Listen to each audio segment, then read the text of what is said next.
I recently said that almost all people are avoiding their emotions all the time, every day. And I think a lot of people don't really understand what I mean by that. So I'm going to talk about the difference between feeling an emotion, having an emotional expression or expressing your emotions, and then having an emotional reaction. What I mean by feeling your emotions is that emotions are a sensation in your body. Anger is a sensation or a group of sensations. Fear or anxiety is an experience in your body, or sadness is, you know, it is like what your heart is doing, your throat is doing, what your stomach is doing, the tension in your body. This is interoception. This is your nervous system. This is flight or fight. This is a lot of different, like, actions and activities that are happening in your body, is what I mean by feeling an emotion.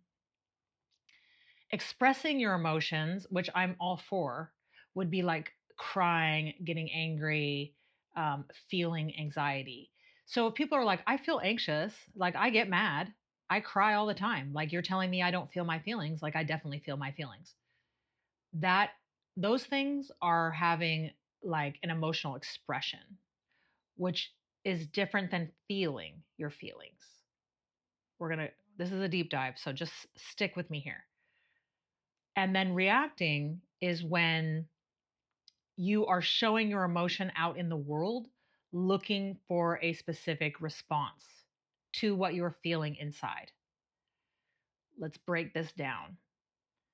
When I say people are avoiding their feelings, I do not mean that they're not expressing their emotion or they're not reacting in the world. What I mean is they do not know and have not been taught how to do this, or have the capacity that they've built up inside of their body to sit in a contained way and move through what an emotion feels like in your body.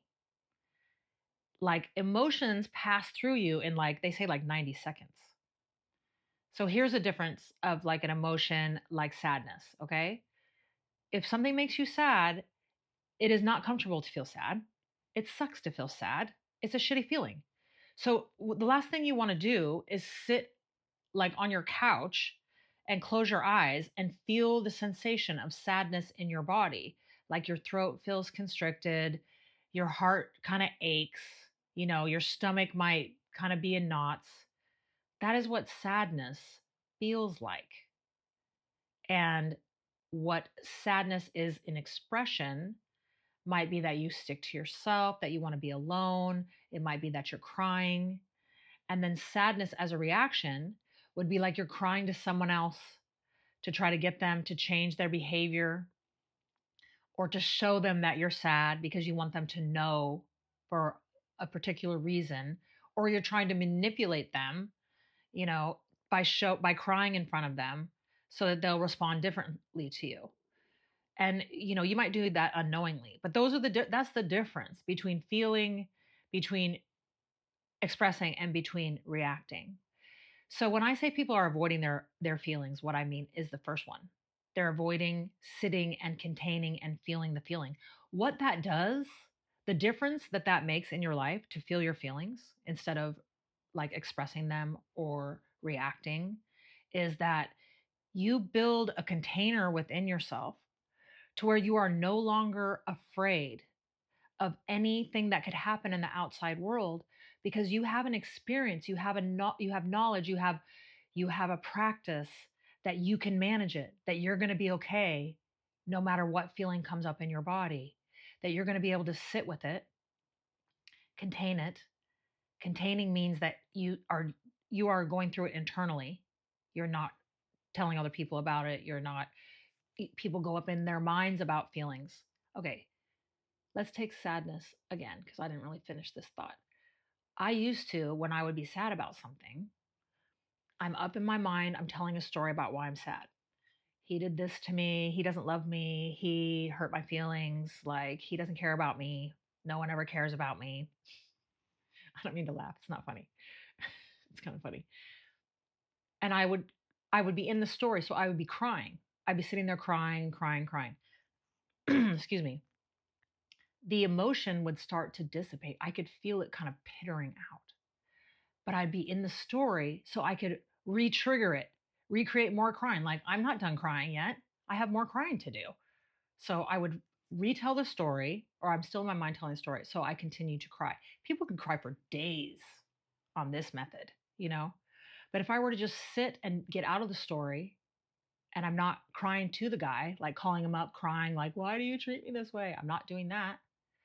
I'm sitting in my room alone, closing my eyes, feeling my throat constrict, feeling my heart ache, feeling all the things, like sitting there. I'm still crying, I'm still expressing. But once that passes, I have let it move through my body. It doesn't mean it won't come back and then I can do it again. It just means I'm not reacting out in the world. I am not like outwardly expressing to everybody else how I feel. I'm containing it. This builds self loyalty. It builds self trust. It lowers your stress when you know you can actually sit and feel what you feel. It makes your life change because you're not trying to go above it by overthinking or people pleasing or working or doing drugs, or you're not trying to go around it like numbing out, looking at your phone. You're not trying to avoid it.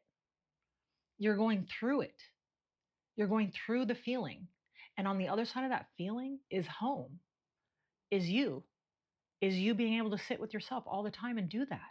It's fucking miraculous learning to do this.